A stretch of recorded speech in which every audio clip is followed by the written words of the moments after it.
Second episode का विषय है अपना बीओपी प्रोग्राम जो है, बिजनेस अपॉर्चुनिटी प्रेजेंटेशन प्रोग्राम है, इसको किस तरीके से प्रिपेयर करें, किस तरीके से स्ट्रक्चराइज करें और किस तरीके से इसे रिजल्ट ओरिएंटेड बनाएं। तो इसके लिए आपको कुल मिला के 7 चीजों के ऊपर काम करना पड़ेगा। पहली चीज, सबसे पहली बहुत इंपॉर्टेंट चीज है कि अपने बिजनेस अपॉर्चुनिटी प्रेजेंटेशन प्रोग्राम का पर्पस सेट कीजिए, उसका टारगेट सेट कीजिए, उसका टारगेट समझिए एग्जैक्टली करना क्या है और क्या करना है। बीओपी प्रोग्राम में क्या एग्जैक्टली करना है एक स्पीकर ने, ये समझने के लिए आपको बीओपी की डेफिनेशन पता होनी चाहिए। थोड़ी व्याख्या को हम देखते हैं, बीओपी किसे बोलते हैं, बीओपी की संज्ञा क्या है। BOP is a place where you make people aware and impressed about your product or opportunity, and you do activities to convert your prospect into your customer or distributor. इस वाक्य को थोड़ा समझिए। इसमें मैंने 2 वर्ड जो बोले हैं, BOP is a place, BOP एक ऐसी जगह है, वो जगह है जहां पर आप अपने प्रोस्पेक्ट को अवेयर करने की कोशिश करते हैं और उसे इंप्रेस करने की कोशिश करते हैं। BOP is a place where you make people aware and impress about what, about your product and your opportunity, means your compensation plan. इसके बारे में आपको क्या करना चाहिए, पहले अवेयर करना है और आपको इंप्रेस करना है। पर्पस सेट करने के लिए व्याख्या बहुत जरूरी है। इसका मेन पर्पस आप सेट कीजिए। एग्जैक्टली स्पीकर को करना क्या है, स्पीकर को 2 चीजें करनी है। पहली बात, एक तो अवेयर करना है और देन उसको इंप्रेस करना है, तो ही वो आपके प्रोडक्ट या आपके अपॉर्चुनिटी प्लान के प्रति आकर्षित होगा। और अगर वो आकर्षित होता है, अगर वो प्रोडक्ट खरीदता है या प्लान से जुड़ता है, तो वो आपका बिजनेस पार्टनर बनता है। डिस्ट्रीब्यूटर के आगे बिजनेस पार्टनर बनता है ना, तो वो बिजनेस पार्टनर बनेगा। तो इस प्रोग्राम का प्रिपरेशन कैसे करना है, तो पहली चीज हो गई, इसका पर्पस सेट कीजिए बाबा, टारगेट सेट कीजिए। टारगेट सेट कीजिए आप कितना डुप्लीकेशन, कितने लोगों को आप इनवाइट करना चाहते हैं, पहला एक टारगेट सेट कीजिए और उन लोगों में से कितने लोगों को आप जुड़ाना चाहोगे, एक टारगेट सेट। एक स्पीकर ने ये काम करना चाहिए, जो बीओपी को लीड कर रहा है ना, उसके लिए ये वीडियो बना रहा हूं। जो बीओपी को लीड कर रहा है उसका कर्तव्य है कि वो जो बीओपी लेने जा रहा है उसका पहले वो टारगेट सेट करे और मेन पर्पस को डिक्लेयर करे खुद को, तो एक दिशा मिलेगी, बोलने की एक दिशा मिलेगी। बीओपी प्रेजेंटर का दूसरा काम होता है कि प्रोडक्ट के बारे में सारे डेटा को वो कलेक्ट करे।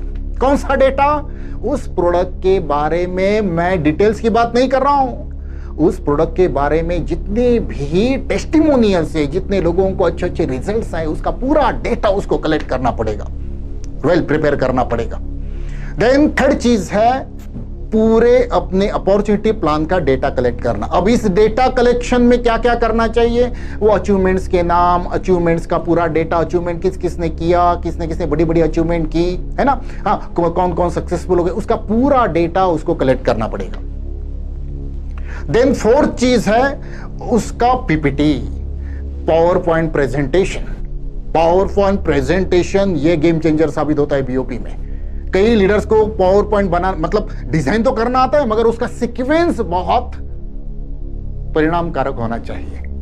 और आप अगर पीपीटी कैसे डिजाइन करना है, कैसे वेल प्रिपेयर करना है, किस तरीके से डेटा को कलेक्ट करना है, किस तरीके से पर्पस को सेट करना है, ज्यादा अगर आप जानना चाहते हैं, ज्यादा डीप लेवल पे अगर आप समझना चाहते हैं, आ जाइए मेरे बीओपी मास्टर क्लास में। नीचे दिए हुए नंबर के ऊपर फोन कीजिए और इंक्वायरी कीजिए, ये मेरा नेक्स्ट बैच कब शुरू हो रहा है। मैं डीप लेवल पे 5 दिनों तक ऑनलाइन का सेशन है, 5 दिनों तक मैं आपको डीप लेवल पे एजुकेट करूंगा कि बीओपी किस तरीके से परिणामकारक बीओपी लिया जाता है, किस तरीके से बीओपी से रिजल्ट प्रोड्यूस किए जाते हैं जो एक्सपेक्टेड है। तो आपको पीपीटी बनाना है और पीपीटी बनाते वक्त मैं आपको एक टिप देता हूं, कभी भी पीपीटी पावर पॉइंट प्रेजेंटेशन जो आप प्रोजेक्टर पे लगाते हो ना, वो ऑडियंस के लिए होता है, आपके लिए नहीं होता। तो वो आपके लिए तब तक होता है जब तक आप अपने वर्क स्टेशन पे बैठे हो, मतलब आप अपने घर में बैठे हैं और उस पीपीटी के ऊपर काम कर रहे हैं, तब तक वो पीपीटी आपका है। उस पीपीटी को जब तक आप बीओपी शुरू नहीं करे प्रोग्राम, तब तक उस पीपीटी का इतना रट्टा मारो, चाटो, उसको पूरा याद करो, ताकि आपको प्रेजेंटेशन देते वक्त पीपीटी को देखने की जरूरत ना पड़े। और अगर देखे भी ना अगर प्रेजेंटेशन देंगे तो आपका प्रेजेंटेशन बहुत नेचुरल तरीके से होगा, और हमेशा नेचुरल चीज लोगों को भाती है, लोग कनेक्ट हो जाते हैं, और जैसे ही लोग कनेक्ट हो जाते हैं आपका रेपो बढ़ता है। रेपो जब बनता है तब आपको क्लोजिंग करने में बहुत आसानी होती है। रेपो बिल्ड करने की कोशिश कीजिए, और रेपो बिल्ड होता है कनेक्शन की वजह से, और कनेक्शन बिल्ड तब होता है जब आपकी बोलने के तरीके में नैसर्गिकता है। अभी जो मैं बोल रहा हूं ना, कनेक्ट होना मेरे साथ, क्योंकि मैं देख के नहीं बोल रहा, मैंने रट्टा मारा रे, कल रात को मैंने रट्टा मारा, तो मैं आज आपके साथ बात कर रहा हूं। तो पीपीटी जो होगा, मेरे भी कई सारे ट्रेनिंग प्रोग्राम जब मैं लेता हूं, पीपीटी कभी पीपीटी मैं नहीं देखता। पीपीटी लोगों के लिए होता है, ऑडियंस के लिए मेरे होता है, मेरे लिए नहीं होता। तो ये चीज आपको ध्यान में रखनी है। देन पांचवी चीज है मेथोडोलॉजी। किस तरीके से इस प्रोग्राम की तुमको रचना करनी है।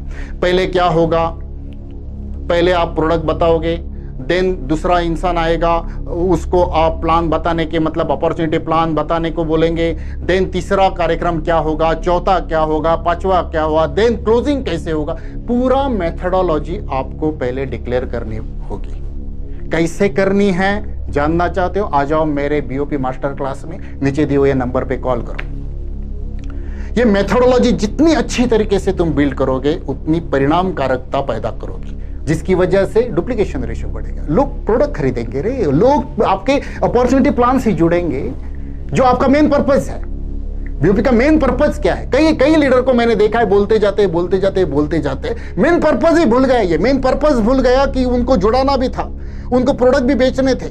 ये पूरा मतलब ये भूल गया, पर्पस भूल गया, उस बीओपी प्रोग्राम का टारगेट भूल गया। ऐसे कई वाकयात होते हैं। तो इसके ऊपर आपको ध्यान देना है। आपको आपकी जो मेथोडोलॉजी है उस प्रोग्राम की, वो ठीक तरीके से, रचनात्मक तरीके से आपको वो बनाना पड़ेगा। देन छठवां मुद्दा जो आता है बहुत इंपॉर्टेंट है। आपको टास्क को, जो काम है ना, बीओपी में कई सारे काम होते हैं, उसको डेलीगेट करना है। टास्क डेलीगेशन बहुत इंपॉर्टेंट है। कम से कम 3 लोगों को तो आपको टास्क डेलीगेट करना पड़ेगा। नंबर 1 एक मैनेजर होगा जो सारी एक्टिविटीज को संभालेगा। नंबर 2 है वो है कोऑर्डिनेटर, वो बीओपी सक्सेसफुल कराने के लिए जितने लोग काम करें उसमें कोऑर्डिनेशन करेगा। और तीसरा जो होता है वो है इंफ्रास्ट्रक्चर मैनेजर, जो हॉल को बुक करना या माइक का मतलब जो भी इलेक्ट्रॉनिक इक्विपमेंट्स है उसकी अरेंजमेंट करना वगैरह वगैरह, वो सारी बातें, एडमिशन करना या जितनी भी चीजें वो करवाते हैं। तो कम से कम 3 लोगों को साथ में लाएं। और वो कहां से आएंगे? आपकी कोर टीम से आएंगे। आपकी कोर टीम तो होगी ना, आप लीडर हो तो आपकी कोर टीम, अगर नहीं है तो कोर टीम बनाइए और कोर टीम को टास्क डेलीगेट करिए, जिसकी वजह से क्या होगा, उनमें भी लीडरशिप क्वालिटीज बढ़ेगी, जिम्मेदारी लेने की क्षमता बढ़ेगी, आदत बन जाएगी जिम्मेदारी लेके काम को पूरा करने की। और ऐसे लोग आगे चल के सेल्फ डिपेंडेंट बन जाते हैं। और जितने सेल्फ डिपेंडेंट लोग आपके नेटवर्क में होंगे ना, उतना आपका बिजनेस आपके बिना चलेगा। ये कोशिश है मेरी, इस पूरे मास्टर क्लास को भी मैंने बीओपी मास्टर क्लास जो बना उसमें भी ये कोशिश मैंने की है कि लोगों को इस तरीके से एक्सपर्ट बनाए, वो इंडिपेंडेंट तरीके से काम करें। ये सब होने के बाद बारी आती है शेड्यूलिंग की। तारीख डिक्लेयर करो और गेम को स्टार्ट करो। तीसरे एपिसोड में मैं आपको सिखाने की कोशिश करूंगा कि किस तरीके से बीओपी के दौरान काम किया जाता है। पहला एपिसोड बना अवेयरनेस, बीओपी क्यों जरूरी है। दूसरा इस एपिसोड जो मैंने बनाया वो इसके ऊपर था कि किस तरीके से बीओपी प्रोग्राम को प्रिपेयर करें, स्ट्रक्चराइज करें और उसको रिजल्ट ओरिएंटेड बनाएं।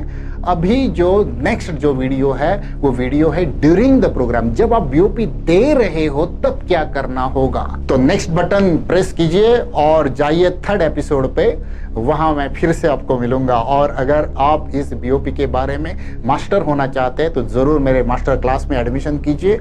इसके लाइंस खुले हैं, एडमिशंस के लाइंस खुले हैं, नीचे दिए हुए नंबर के ऊपर कॉल कीजिए और इंक्वायरी कीजिए मेरा नेक्स्ट बैच कब से शुरू हो रहा है।